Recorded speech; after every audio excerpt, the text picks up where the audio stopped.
Baik,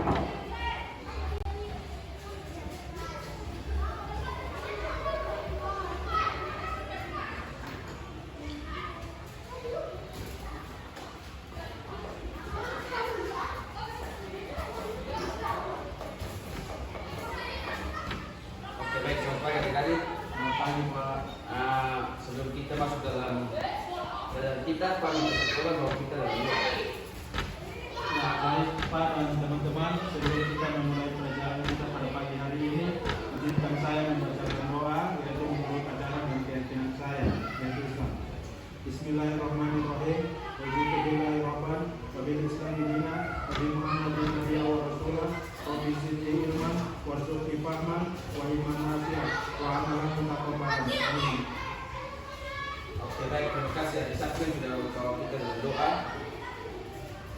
Baik, Pak, sebelum kita mulai kita Pak bertanya, apakah adik-adik hadir semua? Ada semua Pak. Oke, baik, terima kasih. Ada yang masih ingat materi kita minggu lalu? Masih Pak, pertemuan minggu lalu kita tentang pasar modal Pak. Oke, baik. Ya. Pertemuan minggu lalu tentang pasar modal ya. Jadi materi kita pada pagi hari ini mengenai otoritas jasa keuangan dan lembaga jasa keuangan. Nah, otoritas jasa keuangan itu ada dibagi menjadi 5 ya. Yang pertama itu ada pengertian, tujuan, peran fungsi, tugas, wewenang. Terus dalam lembaga jasa keuangan juga itu ada dibagi menjadi 6. Yang pertama itu pengertian bank, fungsi bank, jenis bank, prinsip kegiatan usaha bank, produk bank, lembaga penjamin simpanan. Oke, otoritas jasa keuangan adik-adik di sini pengertian otoritas keuangan. Otoritas jasa keuangan adalah sebuah lembaga pengawas jasa keuangan seperti industri, perbankan, pasar modal, reksadana, perusahaan pembayaran, dan pensiun dan asuransi. Pengertian OJK menurut Undang-Undang Nomor 21 Tahun 2011, otoritas jasa keuangan yang selanjutnya disingkat dengan OJK adalah lembaga yang independen dan bebas dari campur tangan pihak lain.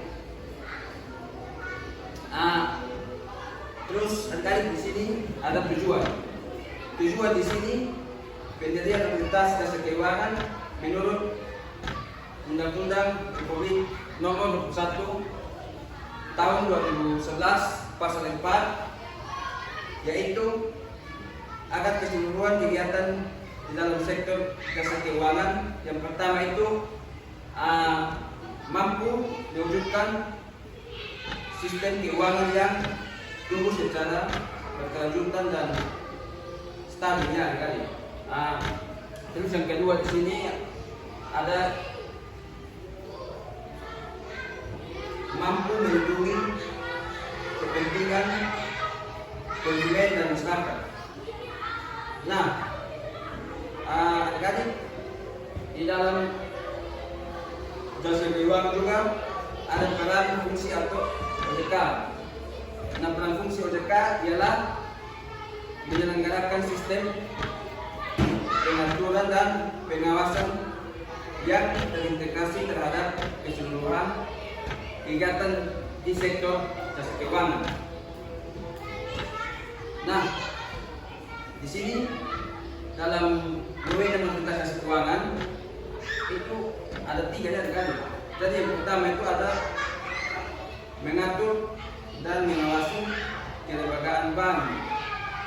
Nah, yang pertama dalam mengawasi dan kelembagaan bank, yang pertama itu ada perizinan untuk pendirian bank, pembukaan kantor bank, anggaran kerja, kepemilikan, kepengurusan, dan sumber daya manusia.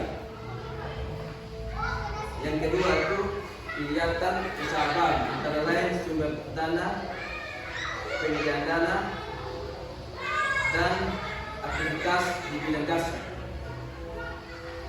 Nah, wewenang aktivitas gas keuangan kan tadi Pak sudah bilang di sini ada 3 ya. Jadi yang pertama itu tadi yang Pak sudah jelas penjelasan. Dan terus yang kedua itu mengatur dan mengawasi kesehatan bank. Nah, mengatur dan mengawasi kesehatan bank itu dibagi juga menjadi 5 ya tadi.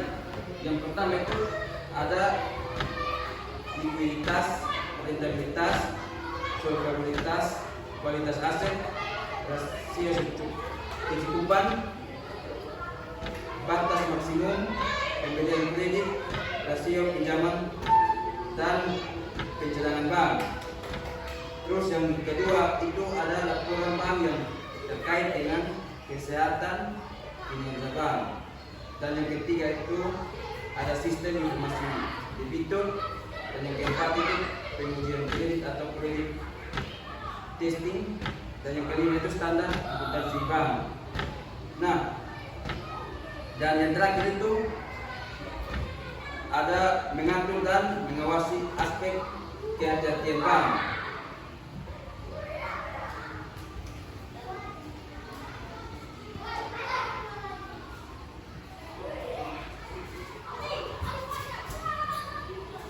Oke, mengatur dan mengawasi aspek kehati-hatian bank itu ada 2 ya kan. Jadi yang pertama itu ada manajemen risiko dan tata kelola bank. Baik, sekarang kita masuk pada lembaga jasa keuangan bank yang tadi. Pengertian bank adalah suatu badan usaha yang bergerak di bidang keuangan atau jasa keuangan. Fungsi bank secara umum adalah menghimpun dana dari masyarakat dan menyalurkan kembali kepada masyarakat untuk berbagai tujuan atau fungsi finansial intermediari. Fungsi bank ini dimaksud oleh Susilo, Triandoro dan Santoso pada tahun 2006. Fungsi utama bank secara spesifik dibagi menjadi 3.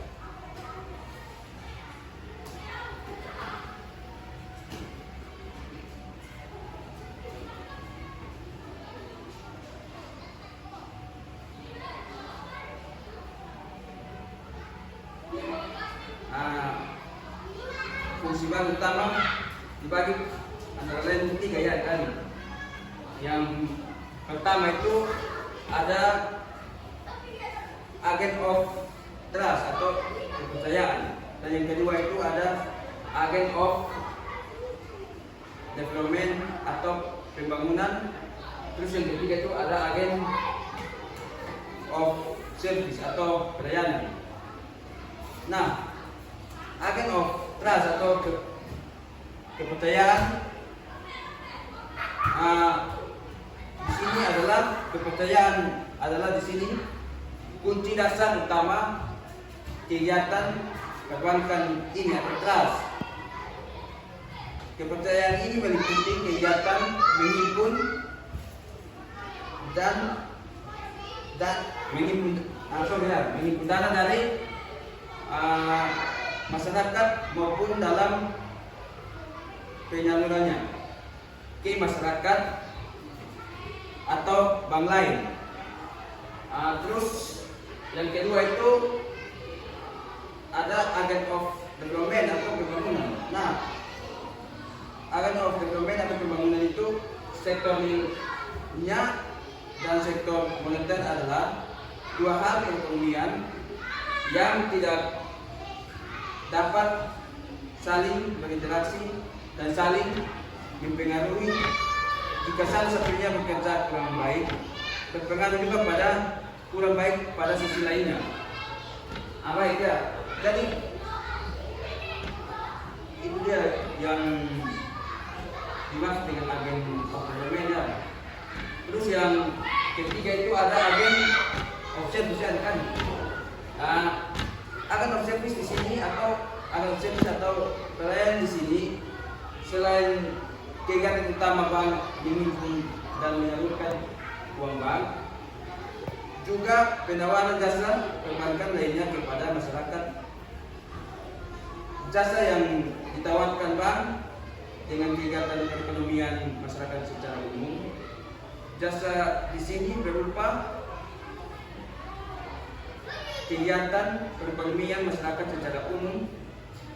Jasa di sini uang, barang berharga, pemberian jaminan bank maupun penyelesaian tagihan.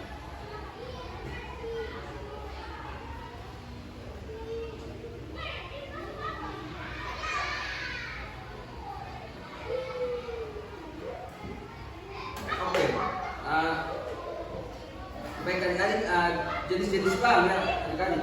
Mungkin adik-adik ada yang tahu jenis-jenis bank. Ada Pak. Baik, silakan. Ada apa? NTT, Ya. RI, Ya. BNI, Ya. misalnya Pak. Oke, baik Pak, dan Pak sedikit ya. Jenis-jenis bank dilihat dari segi fungsinya.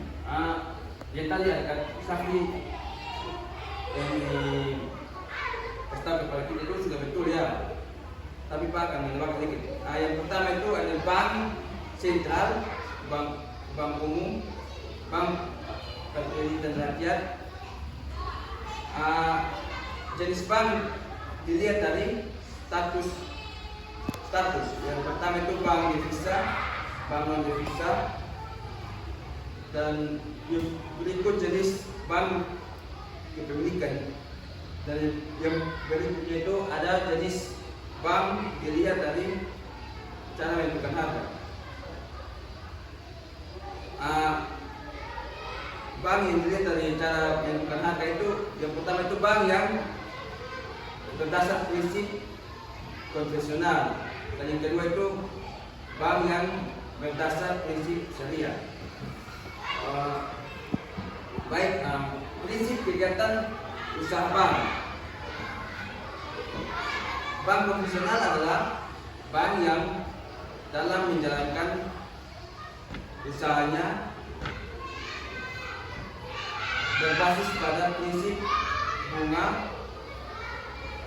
imbalan yang diterima oleh pemilik tabungan, deposito atau giro dihitung berdasarkan bunga yang diberikan oleh bank, baik produk simpanan maupun pinjaman, keduanya menggunakan bunga.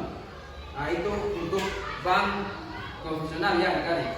Kalau untuk bank syariah itu Undang-Undang Nomor 1 Tahun 2008 tentang Perbankan Syariah Pasal 1 Ayat 1 menjelaskan bahwa perbankan syariah adalah segala sesuatu yang menyangkut tentang bank syariah dan unit usaha syariah, mencakup kelembagaan, kegiatan usaha, serta cara dan proses dalam melaksanakan usahanya. Oke. Baik. Produk bank, mungkin ada adik-adik yang tahu produk bank.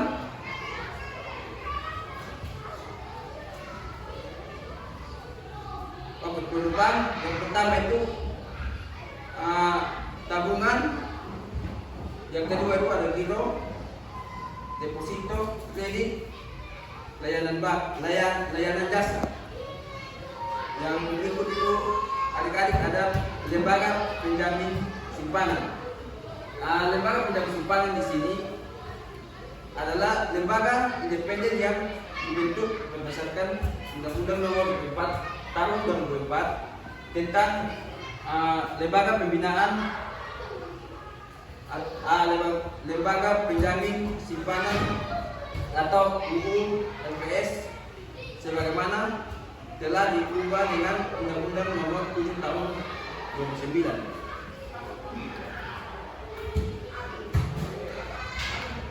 Oke, baik. materi kita mungkin sampai di sini. Jadi Pak, masalah waktu ya, jadi Pak akan berikan diskusi kelompok ya. Jadi Pak bisa minta kalian untuk balik minum kelompok untuk minggu lalu ya. Oke, nanti Pak akan bagikan materi tugas kelompoknya dan lalu kalian kerjakan ya. Maksimal mengerjakan tugas kelompok ini 15 menit saja ya, kan? Jadi kerjakan sebaik mungkin ya. Oke, baik.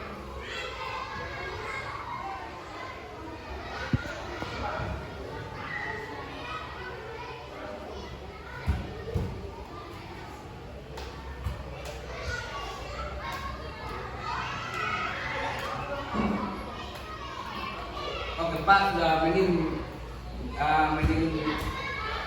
materi diskusi kaman. Mengirim materi tugas diskusi di HP kalian ya. Jadi Pak minta kalian mengatakan sekali ya. Ya Pak. Oke, baik.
Oke, baik.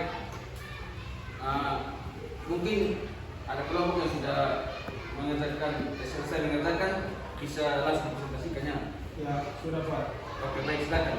Ya, baik, terima kasih. Saya dari perwakilan dari kelompok 1 Ya. ingin mempresentasikan hasil diskusi kami, yaitu tentang apa pengertian dari orientasi jasa keuangan. Ya. Orientasi jasa keuangan adalah lembaga yang independen yang mempunyai fungsi, tugas dan wewenang pengaturan, pengawasan, pemeriksaan, dan penyidikan. Terima kasih Pak. Oke, baik. Makasih. Tepuk tangan dulu untuk kelompok yang sudah menyatakan tugas diskusi kita pagi hari ini ya. Oke, sebelum kita mengakhiri pelajaran atau diskusi kita pada pagi hari ini, mungkin ada adik-adik yang mau menyebutkan hasil diskusi kita pada pagi hari ini.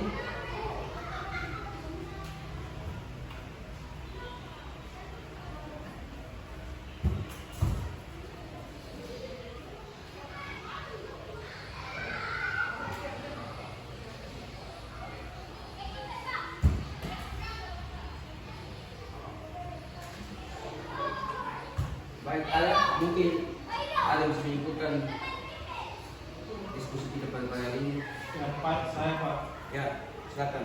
Baik, menurut kesimpulan saya itu bank merupakan sebuah lembaga yang sangat penting bagi masyarakat di Indonesia untuk mereka menyimpan uang dan juga mereka meminjam uang untuk memenuhi kebutuhan hidup mereka. Terima kasih Pak. Oke, baik. Terima kasih untuk adik yang sudah menyebutkan hasil materi kita pada pagi hari ini. Apa akan menyebut juga sedikit juga ya. Ini dari kesimpulan dari Pak ya. Baik. Jasa keuangan adalah jasa yang atau jasa lembaga yang independen dan bebas dari campur tangan pihak lain yang mampu, yang mempunyai fungsi, tugas dan wewenang pengaturan, pengawasan, pemeriksaan, dan penyelidikan. Nah, lembaga yang independen dalam melakukan tugas dan wewenang bebas dari campur tangan pihak lain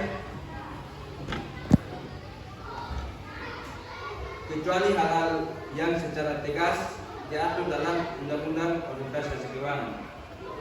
Itu mungkin itu saja kesimpulan dari Pak ya.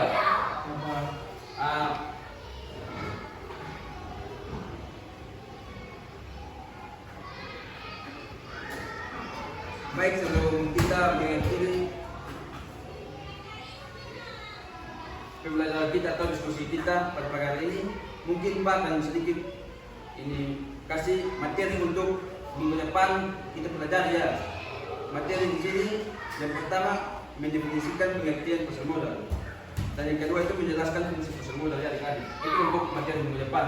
Jadi persiapkan adik-adik dan belajar juga di rumah ya, supaya minggu depan sampai ke sekolah itu sudah ada bayang-bayang sedikit tentang materi yang sudah Pak berikan kepada adik-adik ya. Oke, baik. Kalau kita mengakhiri pertemuan atau kegiatan diskusi kita pada hari ini, Pak minta kesediaan adik-adik untuk sekolah bahwa kita dalam doa ya. Oke, baik. Bapak Guru dan teman-teman, sebelum kita mengakhiri pembelajaran ini, marilah kita berdoa. Tuhan Allah kami yang dalam surga, Bapa yang kami sembah dalam nama Yesus Kristus, terima kasih atas penyertaan-Mu dan Engkau telah menuntun kami dari awal dengan hingga boleh berakhir pelajaran ini dengan baik. Kiranya apa yang telah disampaikan oleh Pak Guru bisa mengerti dan bisa berguna bagi kami dalam kehidupan sehari-hari ya Tuhan. Hanya ini doa dan permohonan kami dalam nama Yesus kami berdoa. Amin.